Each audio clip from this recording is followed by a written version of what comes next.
Hello and welcome to Kerbal Space Program. Today we're going back to this thing because I realized that it needs to be named properly. So let's just check our oxygen and carbon dioxide levels again. Let's make sure that's all taken care of.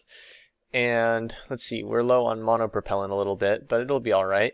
We're going to undock and switch to this. We're going to rename it because this is the Kessler station. So it's best we rename it as the Kessler station and also make it the station type. And so now we're just gonna go dock back onto here, and there we go. Bill, Jeb, and Bob, happy as ever, something like that. Oh yeah, we're gonna turn on the oxygen generator because I realized that the oxygen generator can only keep up with 2 Kerbals, and we have 3 on board. Actually, that's wrong, though. See, the oxygen generator can only keep up with producing oxygen for 2 Kerbals, but it can keep up with the carbon dioxide output of 4 Kerbals. Also, I'm going to transfer some monopropellant around because I don't know what I'm doing. I just realized that I shouldn't have done that. But basically, we're going to transfer some monopropellant from the shuttle to the station because... you know, once we undock the shuttle won't need it. So, like, we're just going to try and have the station as full up on oxygen and all the stuff, as we can when we're ready to undock and return home. Of course, we're not undocking and returning home just yet. The Columbia is going to stay up here for quite a while, and I don't remember why I'm undocking. Oh yes, I got to rename this part too because it doesn't say that it's the Columbia. So there we go. Everything's as it should be now. We're gonna, of course, very slowly go back to dock again. After my fiasco last time, I'm being much more careful with my docking procedures. And, I'm just checking on the oxygen and carbon dioxide levels again. I'm very paranoid about the oxygen and carbon dioxide levels. I mean, I probably really shouldn't be, but I am. Also, I'm going to time warp a little bit. I was trying to see if I could figure out how well it's working and, like, watch it in action, but it takes so long that it's not really doing me any good. So, we're just, yeah... Let's skip past this and go to the next thing. So here we are on the pad, and you might notice something different about this launch. We have sound effects. Oh yeah. So basically there's a mod called Chatterer, which adds this radio chatter you hear in the background, and so I'm having them chat a bit before we lift off, and there we go. I really love this plugin, this little mod. It's just a tiny little addition, but just every, you can, of course it's customizable, you can change it, but I have it set to every 60 to 90 seconds, they'll, say something, and, so it just adds a little bit of flavor to it. Of course, you might notice they're saying things a little bit more often than that, and that's because there's a button you can push. It's by default, it's the slash key. And it'll make them chat. So I'm making them chat a little bit more than they would because, yeah, that's cool. It's just awesome. So anyhow, this is the it's kind of glitching out. You can kind of read the name there, but it's glitching out a bit. This shuttle is called the Shouter. It was named after my friend Wouter, which, by the way, hey, look in the description. There's a link to his channel. He does YouTube stuff. Yeah. He tells me I should pass subscribers to him, so yeah, go check it out. Anyhow, if I remember correctly, he was saying, like, he was trying to combine the words shuttle and laugher, which may or may not be a real world. I can speak honest, and I can gravity turn while speaking. Oh yeah, that is so cool. Yeah, I'm recording the commentary in post because it's just hard to focus on flying a shuttle and talk about something at the same time. Of course, it's hard to focus on saying anything proper also, and I already lost my train of thought massively, and I just started talking about talking. And Anyhow, he was telling me like, hey, Shouter, it's like Shuttle and Laugher or something like that. And I'm like, sure, because Shouter is like Shuttle and Wouter. So yeah, this is the Shouter shuttle, which is named after Wouter. And, oh, there we go, some more radio chatter. So we're throttling down a bit. Basically, one of the things you do, like, to get into orbit more efficiently is, one thing is the gravity turn, of course. You start that low. And another thing is, because it's taking us so long to get to apoapsis, I'm turning the throttle way down to conserve fuel and make it last longer and burn more fuel at the horizon, you know, adding to our orbital speed, and less going up, because the more fuel you burn pointing up, it's like more wasteful or something. I don't quite know how to explain it. Anyhow, right about here is where I noticed that I've done something horribly wrong. Look at where the station is, look at where I am. The station is in a 74 by 75 kilometer orbit. And I also forgot to rename the Shouter. As you can see in the name there, we are carrying a crew compartment to the station, so that is the payload for this mission. And this shuttle we will actually be deorbiting. Of course, right now I'm sitting here trying to figure out what to do about the fact that I accidentally launched at the wrong time. So we won't catch up to the station very quickly. Like, if we go into a 70 kilometer orbit and it's only 4 or 5 kilometers higher than us, it's going to take us a while to catch up because the speeds aren't that different. We're going to be very slowly catching up to it. And of course the intersect, oh well, of course it's not going to show a proper intersect right now because we're not even in orbit, but basically I launched at the wrong time and that's horrible and everything. So yeah, good job, me. Good job. Anyhow, so we're gonna fly this in orbit. We're gonna turn up the throttle just a little bit now because we're getting closer to apoapsis. But basically, we're gonna try and launch this into as low an orbit as we can, just above the atmosphere, because yeah, and just touching the throttle just barely. Basically, we're trying to.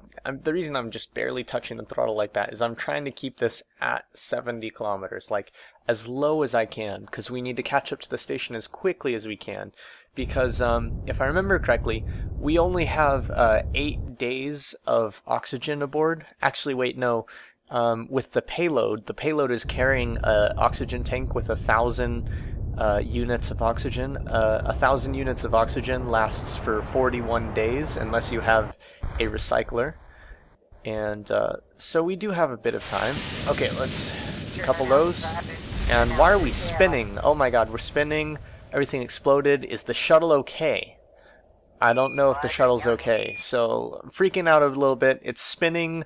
We're starting to fall back towards the planet. We're in the atmosphere still. We need to get out of the atmosphere. We need to also, you notice the landing gear were out, and I just put them up, and that's probably what caused us to start spinning madly, was the landing gear.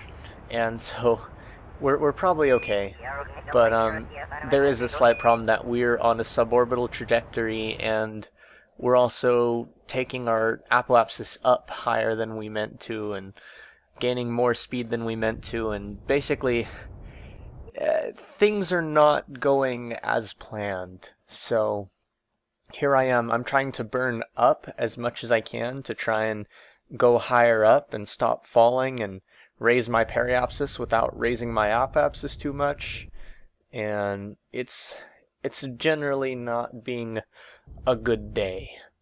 And of course this is even worse because we're not even going to meet up with the station on time. So going back to what I was saying before I got interrupted with that minor launch mishap, we have roughly, what is it, probably 49 days of oxygen on board, but that's 49 days per Kerbal, and we have 3 of them, so we have roughly 10 days of oxygen on board on this shuttle. And I don't know how long at this rate of closing on the station, like, you know, once we get into the lowest orbit possible. we're not gonna meet up with it in time to dock with it before we run out of oxygen.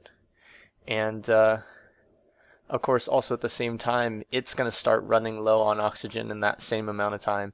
Actually, I don't remember how much oxygen it has on board and how long it'll last with that generator thing. I do have some stuff I've looked up the info and whatnot on it that may or may not be linked to in the description.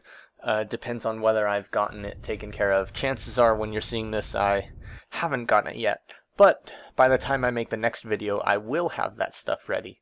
Anyhow, for right now, we're just worried about getting in orbit, which, you know, I'm just tapping the throttle a little bit to bring our periapsis up as we go around to our periapsis. And, what? Sorry, I misread something on the screen because I am an idiot.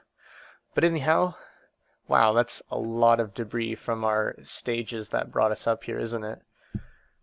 And, oh yes, we're gonna open up the cargo bays, and also I've decided that we should turn on the CO2 scrubber, because we're opening the cargo bays to let in some sunlight. Well, not right now, obviously, but so when we get around to the other side, we can let in some sunlight to charge our batteries.